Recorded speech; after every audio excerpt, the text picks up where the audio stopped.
السلام علیکم ورحمۃ اللہ وبرکاتہ۔ ناظرین و سامعین، کیسے ہیں آپ سب؟ ٹھیک ہیں؟ امید کرتا ہوں آپ بالکل ٹھیک ہوں گے انشاءاللہ، اور بہت زیادہ خوش و خرم ہوں گے اور پیار، محبت، امن آشتی کے ساتھ اپنی زندگی گزار رہے ہوں گے۔ اللہ تبارک و تعالی ہم سب کو خوشیاں دیکھنے کی اور خوشیاں بانٹنے کی توفیق عطا فرمائے، آمین۔ ناظرین و سامعین، آج میں ایک منفرد ٹاپک کے ساتھ آپ کے سامنے پیش خدمت ہوں، اور آپ دیکھ رہے ہیں ڈاکٹر محمد طلحہ کا آفیشیل یوٹیوب چینل میرا ویلاگ۔ گزارش آپ سے اتنی کہ اگر میری ویڈیو آپ کو پسند ہو، آپ کی زندگی کے لیے ہیلپ فل ہو، آپ کی زندگی میں آپ کو اچھی زندگی گزارنے میں مدد فراہم کرے، تو میرے چینل کو ضرور سبسکرائب کیجئے گا اور ویڈیو کو لائک کیجئے گا اور اپنے دوست و احباب میں شیئر کیجئے گا۔ میرا آج کا ٹاپک یہ ہے کہ ہم اپنے بچوں کی تربیت کیسے کریں کہ ان کے اندر سوشل اور معاشرتی اور معاشی اور کسی قسم کے لیول کے کرائمز، جرم نہ پیدا ہوں، ان کی مجرمانہ سوچ ختم ہو اور ان کے اندر مجرمانہ سوچ پنپ ہی نہ سکے۔ ناظرین و سامعین، 90% کردار والدین کا ہے اپنی اولاد کو کسی بھی آخری حتمی کردار دینے کا۔ ماں کی گود سے لے کر معاشرے کی گود میں آنے تک اس کی تعلیم و تربیت کی جو ساری ذمہ داری ہے وہ والدین کی ہے۔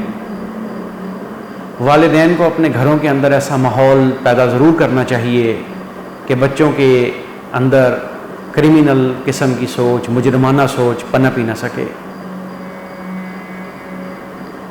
آج ہم کسی جرم کو جس وقت دیکھتے ہیں، پرانے زمانے میں کہا جاتا تھا، ایک کہاوت مشہور تھی پنجابی میں کہ چور نو نہیں اودی ماں نو پھڑو۔ یہ بالکل درست کہاوت تھی۔ انسان کی سوچ اس کا ایک فطری عمل ہے، سوچ اس کی رکتی نہیں ہے۔ وہ جب سے اس دنیا میں سانس لینا شروع کرتا ہے اس کی سوچ تب سے شروع ہو جاتی ہے۔ یہ سوچ کون بناتا ہے؟ کون سے فیکٹرز، کون سے عوامل اس سوچ کو، اس کی سوچ کی منازل کو طے کرتے ہیں اور یہ سوچ کی منازل پایا تکمیل تک پہنچتی ہیں؟ ان میں سب سے بڑا کردار والدین کا ہے، والدین کی تعلیم و تربیت کا ہے۔ ایک بچہ اپنے گھر میں دیکھے گا کہ اس کا والد اونچی آواز میں بات کر رہا ہے، اس کی ماں کے اوپر تشدد کر رہا ہے، اس کے دیگر بہن بھائیوں کے اوپر تشدد کر رہا ہے، تو لامحالہ یہ سوچ خطرناک حد تک جائے گی۔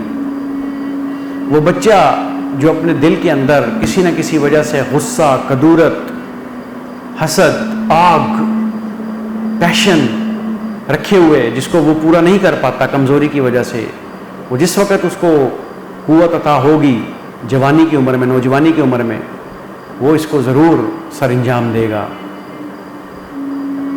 دوسری بات یہ ہے کہ اگر والدین کرپشن کر رہے ہیں، مورل کرپشن کر رہے ہیں، مالی کرپشن کر رہے ہیں، معاشرتی کرپشن کر رہے ہیں، سماجی کرپشن کر رہے ہیں، سوشل کرائمز کر رہے ہیں، اور ان کو ہلکے میں لیا جاتا ہے بلکہ اس کو ڈسکس ہی نہیں کیا جاتا، تو اولاد لا محلہ یہ کرپشن کرے گی اور اس سے بڑھ کر کرے گی۔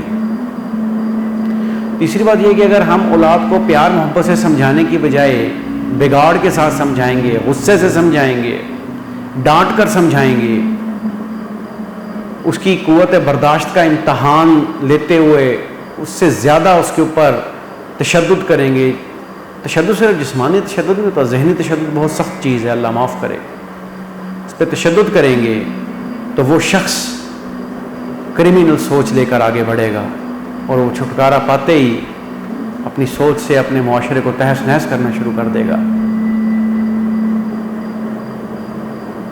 ہمارے پیارے نبی صلی اللہ علیہ وآلہ وسلم، کروڑوں کروڑوں درود و سلام ہوں آپ پر اور آپ کی پیاری آل پر، آپ کے اصحاب پر،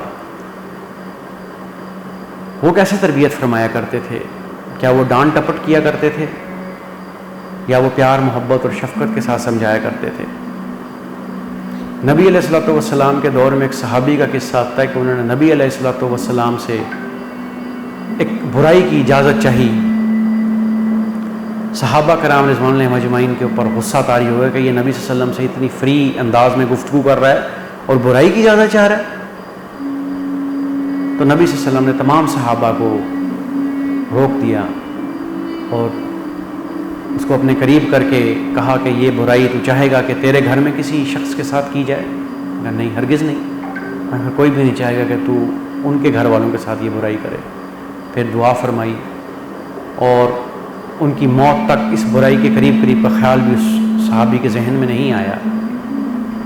یہ ہے تربیت، ایسے تربیت کرنی ہے ہم نے اپنی اولاد کی۔